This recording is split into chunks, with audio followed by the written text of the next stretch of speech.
2025 की वो रात जब पहलगाम में धर्म पूछकर मासूमों के सुहार गुजारने वाले आतंकी सरहद के उस पार पाकिस्तान की जमीन पर अपने ठिकानों में बेखबर सो रहे थे, उन्हें जरा भी अंदाजा नहीं था कि यह रात उनकी जिंदगी की आखिरी रात साबित होने वाली है। रात लगभग 1:05 से 1:30 के बीच पाकिस्तान के सियालकोट मुरीद के और बहावलपुर और पीओके के मुजफ्फराबाद, कोटली और भिमर में मौजूद आतंकी ठिकानों पर एक साथ सटीक हमले किए गए। लश्कर तैयबा, जैश-ए-मोहम्मद और हिजबुल मुजाहिदीन के कुल 9 ठिकानों पर 24 मिसाइलें और कई बम बरसाए गए। कुछ ही पलों में आतंक के ये अड्डे धुएं और राख में बदल गए, मानो उनका नामो निशान मिटा दिया गया हो। लेकिन भारत का यह जवाब सिर्फ मिसाइलों का जवाब नहीं था, यह बदला था और उस विधवा के आंसू संगीत का जिसके माथे का सिंदूर इन आतंकियों ने उजाला था। यह बदला था उन मासूम बच्चों की खामोश चीखों का जिनसे उनके पिता छीन लिए गए। यह बदला था उन आकाओं को दिया यह संदेश जो निर्दोषों को मारकर कायरता की जीत संगीत समझते थे। जिस देश की धरती पर एक माँ से कहा गया तुझे नहीं मारेंगे, तू जिंदा रहकर जाकर हिंदुस्तान को बताना, मोदी को बताना कि हमने तेरे पति को मार दिया। उसी देश को भारत ने जवाब दिया 9 ठिकानों पर गिरी गर्जनाओं से। रावलपिंडी से लेकर बहावलपुर तक, मुजफ्फराबाद से लेकर मीरपुर तक आतंक के ठिकानों को राख में बदल दिया गया। यह कार्रवाई 2016 की सर्जिकल स्ट्राइक और 2019 की बालाकोट एयर स्ट्राइक से भी कहीं बड़ी थी। यह भारत का अब तक का सबसे सटीक, सबसे निर्णायक और सबसे प्रभावी जवाब था। इस ऑपरेशन का नाम था ऑपरेशन सिंदूर। तो चलिए अब लौटते हैं उस पल पर जहां से यह आग भड़की थी, पहलगाम की उस घटियों में जब आतंक ने इंसानियत को ललकारा था। अब देखिए पहलगाम हमला शुरुआत से साजिश तक और कैसे उस इकरा ने भारत के सबसे बड़े जवाब की कहानी लिख दी। 22 अप्रैल 2025 को जम्मू कश्मीर की पहलगाम की बेसन वैली, जो अनंतनाग जिले से करीब 6 की मील दूर स्थित एक बेहद संगीत खूबसूरत टूरिस्ट स्पॉट है और जिसे लोग मिनी स्विट्जरलैंड कहते हैं। उस दिन सैकड़ों टूरिस्टों संगीत से भरी हुई थी। चारों तरफ बर्फ से ढकी चोटियां और देवदार के लंबे लंबे पेड़ों का घना जंगल था। लोग अपने परिवार के साथ हंसते बोलते घूम रहे थे। कोई नई नई शादी के बाद हनीमून मनाने आया था तो कोई बच्चों के साथ जिंदगी के खुशहाल पल जी रहा था। तभी अचानक देवदार के जंगल से 5 से 6 संदिग्ध लोग निकलकर घाटी में घुस आए।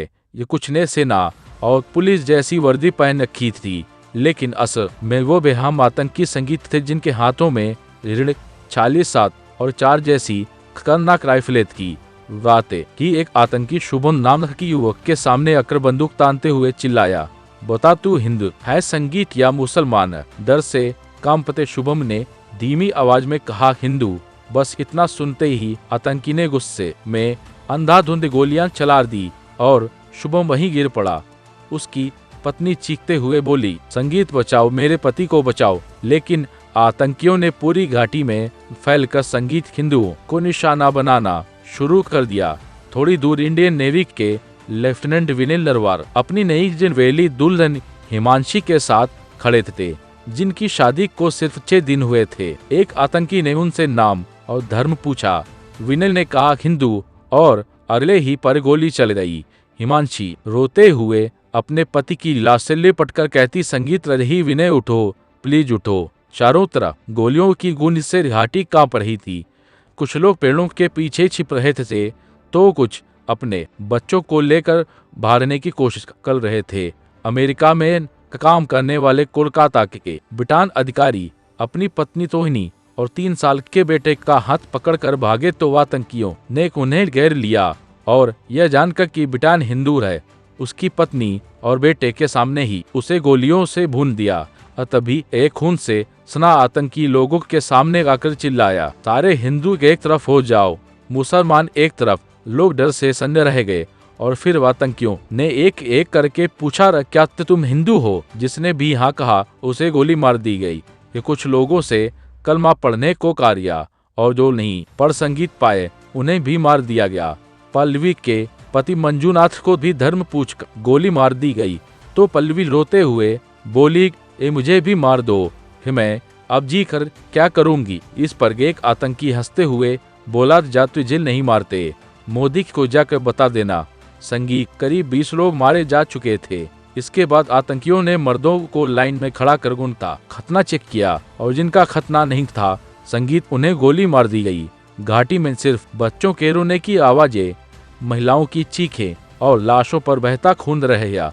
इसी बीच घोड़ा चलाने वाला आदिल हुसैन एक हिंदू टूरिस्ट को लेकर आ रहा था। आतंकियों ने टूरिस्ट पर निशाना साधा तो आदिल ने अपनी जान की परवाह किए बिना चिल्लाते हुए कहा, इसे मत मारो, मुझे मार दो, और एक आतंकी से राइफल छीनने की कोशिश की। लेकिन अकेला आदिल आतंकियों के सामने टिक नहीं पाया और गोलियों की बौछार में उसकी भी जान चली गई। आदिल चाहता तो अपनी जान बचा सकता था, लेकिन उसने धर्म से ऊपर इंसानियत को चुना। उधर आतंकी अपने शरीर पर लगे कैमरों से संगीत पूरे नरसंहार की रिकॉर्डिंग कर गए थे।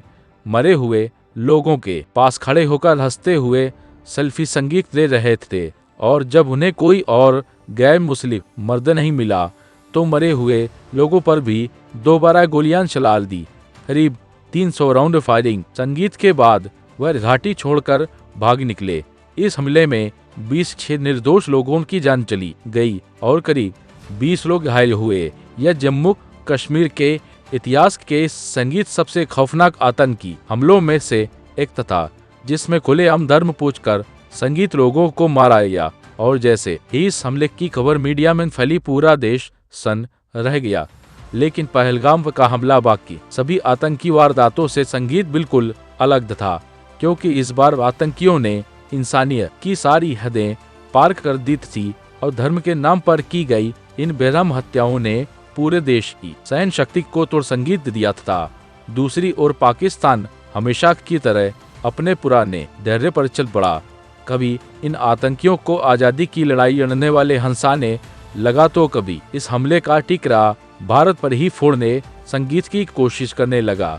लेकिन इस बार सरकार ने सिर्फ बयान देने के बजाय ठोस कदम उठाने का मन बना लिया और सबसे पहले डिप्लोमेटिक स्तर पर ऐसे फैसले लिए गए जो पहले कभी नहीं हुए थे। भारत ने सिंधु जल समझौते को निलंबित कर दिया।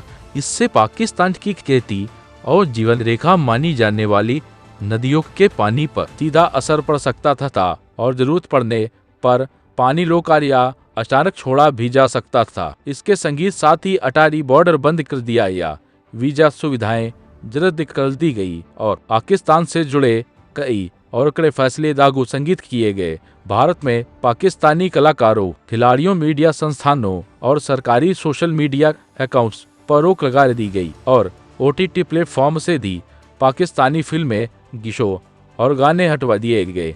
साफ था कि भारत इस बार पाकिस्तान के प्रायोजित आतंकवाद पर हमेशा के लिए रोक लगाना चाहता है। इसलिए एक तरफ अंतर्राष्ट्रीय मंचों पर पाकिस्तान को अलग सलग करने की तैयारी चल रही थी, तो दूसरी तरफ आतंकियों के खिलाफ सैनिक कार्रवाई को लेकर लगातार उच्च स्तरीय बैठकों का दौर चल रहा था। प्रधानमंत्री नरेंद्र मोदी पहले ही सार्वजनिक मंच से कह चुके थे कि इस हमले के दोषियों संगीत और इसकी साजिश रचने वालों को उनकी सोच से कहीं बड़ी सजा मिलेगी और 2016 की सर्जिकल स्ट्राइक व 2019 की बालाकोट एयर स्ट्राइक के बाद पाकिस्तान भी जान चुका था कि भारत जरूरत पड़ने पर सैन्य जवाब देने से पीछे नहीं हटता।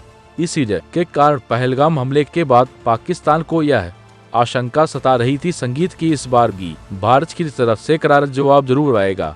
लेकिन भारत सरकार अच्छी तरह समझ चुकी थी कि पाकिस्तान किसी जवाबी कार्रवाई के इंतजार संगीत में बैठा है। इसलिए इस बार सीधा वार करने के बजाय पहले उसे रणनीति के जाल में उलझाया गया।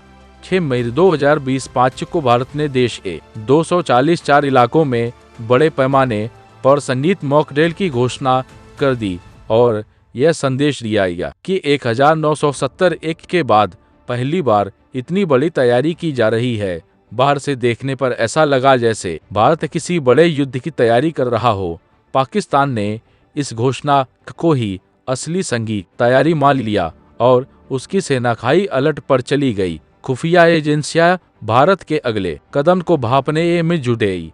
हर पोस्ट पर चौकसी संगीत बढ़ा दी गई पाकिस्तान यही समझता रहा कि भारत खुली जंग की ओर बढ़ रहा है, लेकिन इसी शोर और भ्रम के बीच भारत ने चुपचाप ऑपरेशन सिंदूर की आखिरी तैयारी पूरी कर ली।